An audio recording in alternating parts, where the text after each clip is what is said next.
Aujourd'hui, nous allons aborder le calcul du volume d'un cratère. Alors, pas le cratère d'un volcan, non, les cratères utilisés par les Grecs. Ces grands vases dans lesquels on servait le vin coupé d'eau.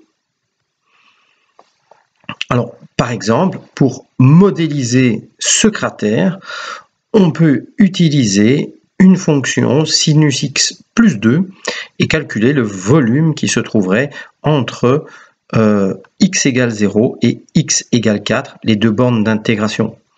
Alors, dans un premier temps, nous n'allons pas utiliser le calcul intégral, nous allons rappeler un petit peu les approximations et comparer un petit peu les calculs des approximations au calcul intégral. Donc voilà ce cratère, je l'ai couché sur le côté pour pouvoir générer ce volume par la rotation de la fonction f de x autour de l'axe des x et pour pouvoir maintenant la modéliser par cette fonction. Donc là, vous voyez la fonction modélisée entre x égale 0, une verticale, et x égale 4, une autre verticale. Alors, je peux remplacer le calcul de ce volume par le calcul du volume de deux petits cylindres. Alors, les cylindres, puisque je travaille avec 4 unités sur l'axe des abscisses, je vais travailler avec deux cylindres de hauteur 2. Je me placerai donc par exemple en x égale 1, c'est-à-dire entre 0 et 2 pour le premier petit cylindre. Et là, le rayon de ce petit cylindre, si je me place sur la fonction f de x, je calcule f de 1, c'est-à-dire sinus 1 plus 2 au carré. Je vous rappelle, si vous utilisez votre calculatrice, qu'elle doit être en radians et non pas en degrés. Je calcule le sinus de 1 radian. Donc, sinus 1 plus 2 au carré, c'est le rayon au carré, fois pi. J'ai la base de ce cylindre, fois 2 sa largeur. Pour le deuxième, je me place entre 2 et 4, c'est-à-dire en 3. Un calcul analogue me donne sinus de 3 plus 2 au carré fois pi plus 2. La somme des deux, ça me donne un volume approximatif de 79,53 unités de volume. Si je travaille maintenant avec 4 cylindres, c'est la même chose, des cylindres d'une hauteur de 1 unité sur l'axe des abscisses, j'obtiens 77,30 pour 8 cylindres, 76,73 pour 16 cylindres, 76,60 et finalement pour 32 cylindres, 76,56. On se rend compte qu'on s'approche de plus en plus du vrai volume.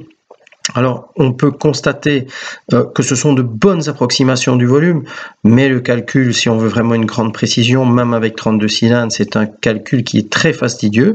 Donc, nous allons ici utiliser le calcul intégral pour trouver le volume précis de ce cratère entre 0 et 4.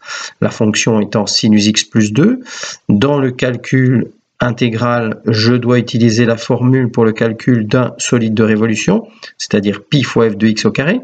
Donc je vais calculer l'intégrale entre les bornes d'intégration 0 et 4 de pi sinus x plus 2 au carré dx. Pour pouvoir calculer cette intégrale et travailler la méthode tout d'abord de décomposition, je vais effectuer le produit remarquable, donc sinus carré plus 4 sinus plus 4, le pi étant une constante, je le mets en évidence.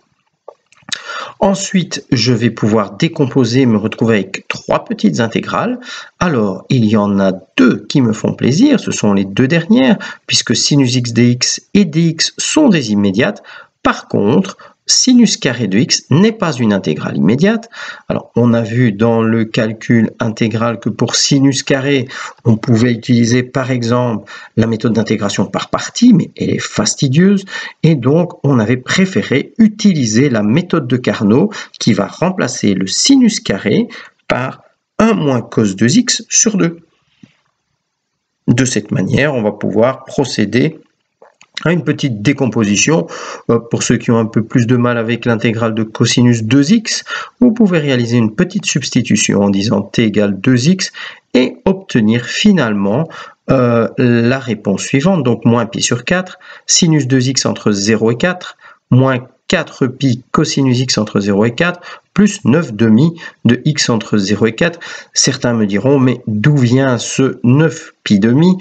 Je vous rappelle que nous nous retrouvons avec une intégrale tout au départ avec pi demi dx, et la dernière intégration par décomposition nous donne 4 pi dx.